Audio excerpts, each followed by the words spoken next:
Gente, dia 1º de junho foi dia da infância. E aí eu resolvi trazer uma provocação pra gente, né? Então, assim, nem toda infância é igual. O que é o cérebro, né? O que o cérebro das crianças nos conta sobre desigualdade e cuidado precoce. E por que eu resolvi falar sobre isso, né? Eu acho que é importante a gente pensar que quando a gente pensa em infância, a gente costuma romantizar a ideia de infância. Então a infância, ela acaba se tornando um momento em que a gente acha que todas as crianças vão crescer da mesma forma, com carinho, com cuidado, alimento, segurança. E nem sempre isso é verdade. Né? E aí, pensando na minha área, que é a neuropsicologia, e pensando, né, a gente vai lembrar do cérebro que está em desenvolvimento. Esse cérebro em desenvolvimento, ele começa a se desenvolver lá na gestação. E durante essa gestação, substâncias químicas produzidas pela mãe podem interferir na ativação ou no silenciamento, ou, vamos dizer assim, na modulação da atividades de algumas áreas do nosso cérebro, como o hipocampo, a amígdala, o córtex pré-frontal, e tudo isso acaba trazendo uma série de prejuízos para o indivíduo que, se a gente não olhar com cuidado, a gente pode entender como um transtorno. Sabe? Então, assim, às vezes a gente tem crianças que são muito agitadas, que são hiperreativas, que em alguns momentos elas apresentam comportamentos de desatenção e a gente acha que é TDAH. Aí a gente vai lá e vamos pensar em neuropsicologia, né? A gente vai lá e aplica testes que são padronizados, escalas, que a gente aplica escalas como se todas as crianças, todas as infâncias fossem equivalentes, como se todas elas tivessem vivenciado no mesmo contexto, o que não é verdade, né? E aí isso pode me trazer um resultado falso, pode me dar uma má interpretação da situação. É muito importante que todos nós compreendamos que o contexto faz toda a diferença. Desde a gestação, a gente entende que o feto, né, na verdade o embrião, ele já começa a se relacionar com o ambiente. Sim, os genes, eles são importantes, eu acho que a gente precisa falar muito disso. O gene, ele vem com as informações básicas, né, que para nossa estruturação do sistema nervoso central, para nossa estruturação emocional e cognitiva. Mas a forma como isso vai se expressar depende do ambiente. Então, um ambiente em que há muita violência, um ambiente de muita insegurança, um ambiente de estresse constante, provoca modificações, literalmente falando, no cérebro da criança. A gente imagina que é algo que vai ser passageiro. Né? E não, se isso acontece de maneira constante, a gente consegue observar mudanças nessa estrutura, mudanças na atividade cerebral. Né? E é muito comum a gente acabar dando um nome para isso, como se fosse um transtorno, quando na verdade a gente está falando de algo que é externo ao indivíduo, que o que mudou esse indivíduo foi o ambiente. Né? É importante eu pensar nisso para eu evitar uma medicalização equivocada, né? Para eu evitar que eu medique, que eu faça uso de medicação de forma errada. É importante eu pensar nisso para que eu pense em políticas públicas diferenciadas, visando cuidados básicos, né? Alimentação, acesso a médico, acesso à moradia, e que a gente trabalhe com essa conscientização das famílias. Inclusive, eu estava vendo ontem surgiu nas redes sociais. Você achava que era TDAH, mas era falta de vitamina B12. Você achava que era TDAH, mas era falta de tal coisa. Que nem você falou, no próprio ambiente acaba mudando, né, a pessoa e levando para aquela situação, né?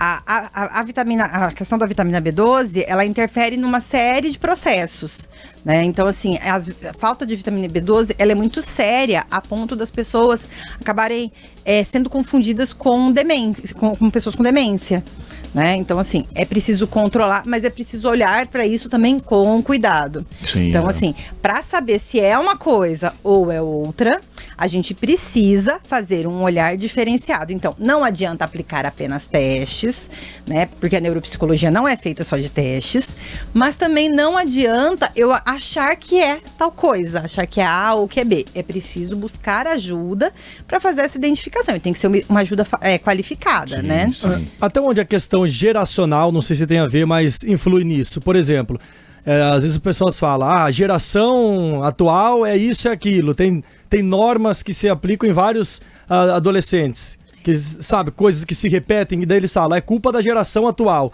Isso também interfere? Quando a gente fala, isso é culpa da geração atual, a gente está falando de um contexto social. E esse contexto, ele influencia, né? E ele influencia de que forma? Mudando o que é interessante, o que é prioridade, para o que eu tenho sensibilidade, né? Então, vou dar um exemplo de um teste que eu aplico. Tem um teste lá que eu aplico, que um dos desenhos é um telefone. Sabe que tipo de telefone que é? É aquele telefoninho que tem o fio enroladinho, assim, Sim. né? Fixo. Hoje em dia, quantas casas tem aquele telefone que é redondinho, com o fone? Que você tem que virar, né, a roleta para discar. E tá no teste. Entendeu? Então, assim, você percebe que foi algo que não foi adaptado à nova geração. Né? A balança, por exemplo, é uma balança daquelas que tem o ponteirinho. A gente não vê mais isso. Aqui melhor mede, né? Exato, é mais precisa. Mas a gente não vê, né? E aí as crianças olham para o teste e falam assim, o que é isso, tia? Né? Porque eles não têm ideia do que é isso. Então, é um fator que interfere. Mas, por exemplo, a gente tem uma geração... É que nem quando a gente vê, né, na minha geração, via aqueles ferros de passar que usava carvão. Você fala, mas como que esse negócio passava roupa? Como que funciona? Então, só que se você colocasse naquela época esse ferro de passar dentro de um teste, muitas crianças não saberiam o que era.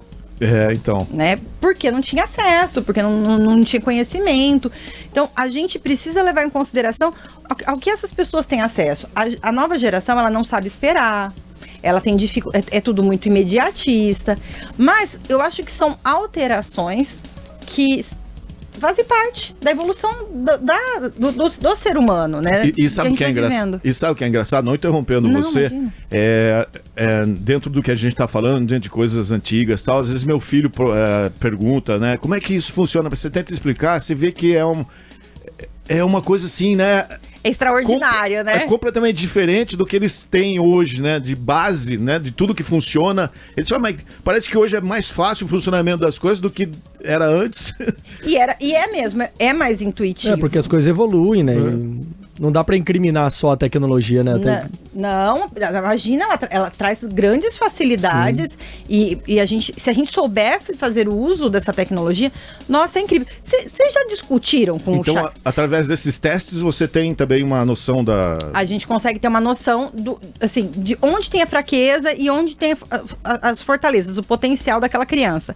Mas, por exemplo, para eu dizer claramente é um TDAH, eu tenho que primeiro falar com a escola, se possível, ir à escola e observar essa criança na escola, falar com a família. Se tiver mais informante além da família, a gente vai tentar falar. É um estudo mais complexo. É mais complexo, porque senão eu tô sendo irresponsável. Né? Como eu estava dizendo aqui, não é porque...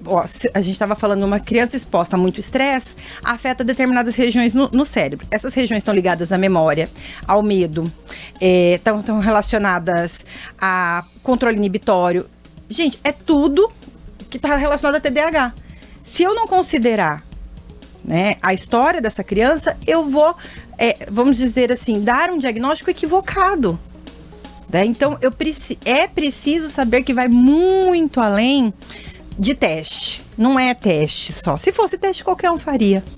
Né? Então, eu tenho que ter essa sensibilidade para ver que cada criança que chega com uma determinada queixa tem uma história. É que essa pessoa ficou muito exposta a determinadas situações, é isso? Ela pode ter ficado exposta a determinadas situações. Por exemplo, eu lembro que num dos projetos que eu trabalhava, dos projetos sociais, tinha uma criança que o banheiro era um buraco, sabe aquela fossa antiga? Sim, sim. E ele tinha medo. Então, ele tinha um problema que a gente chama de encoprese, que tem a ver com segurar o cocô. né? Então ele segurava as fezes, né? Aí todo mundo achava que o problema estava no menino, que ele não tinha se desenvolvido. E na verdade o problema estava no ambiente. Era a questão do banheiro. Era o banheiro. Talvez ele achava que todo banheiro era assim. Exato, ele tinha medo. Não, então, no lugar que ele frequentava no projeto, a gente conseguia fazer com que ele fosse ao banheiro, né? No lugar lá naquele espaço. Ele ia ao banheiro, ele tomava banho. Por quê? Porque ali era o espaço que ele se sentia seguro, né? Então, assim, ele não tinha é fácil colocar no indivíduo, a culpa é do indivíduo. Ele tem uma falha, ele tem um defeito, ele tem um déficit. Na verdade, eu tenho que olhar para o todo, porque às vezes eu tenho que mudar o todo. Imagina uma família onde todo mundo briga, onde todo mundo grita o tempo todo. Um pai ou uma mãe, né, que faz uso de substância, de algum tipo de substância, e a gente nunca sabe como vai chegar em casa. Essa criança, ela cresce extremamente reativa, né? E aí eu vou falar não, é TDAH, porque aí se ela chega na escola, qualquer situação, ela vai reagir para se defender. É TOD. Sim. É uma criança que sabe, né?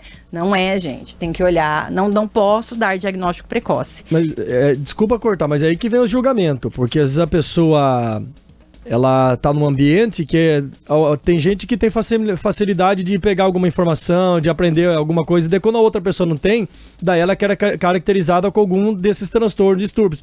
Só que quem julga, quem diz, às vezes, sem saber, ou sem ter conhecimento sobre, não sabe exatamente o que está por trás dessa pessoa, os traumas que ela traz, a vivência que ela traz, porque cada indivíduo é único. Exatamente. E por isso que aqueles testes de internet, você tem TDAH, né? Aí você vai lá e faz o teste. Por isso que esse tipo de teste, por isso que esse tipo de diagnóstico, entre aspas, feito por uma pessoa que não conhece do assunto, é perigoso. Porque rotula o outro e banaliza um diagnóstico adequado.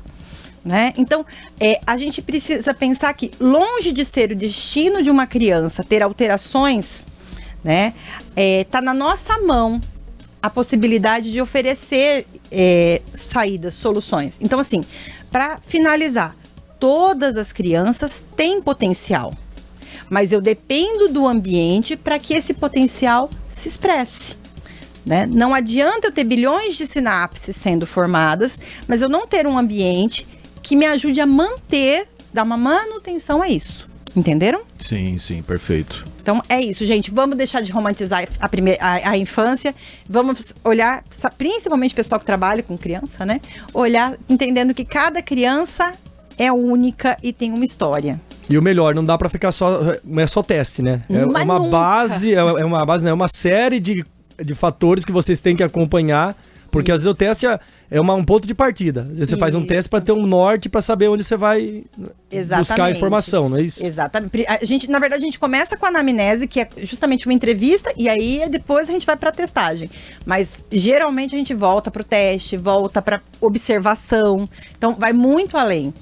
No teste de TDAH eu gabaritei, mas não sei não, viu, Carol? Precisamos refazer, viu? Ou seja, é um castelinho sendo construído e tem que ter uma base sólida, né? Tem que ter uma base sólida. Obrigada, Perfeito. gente. Valeu, Carol.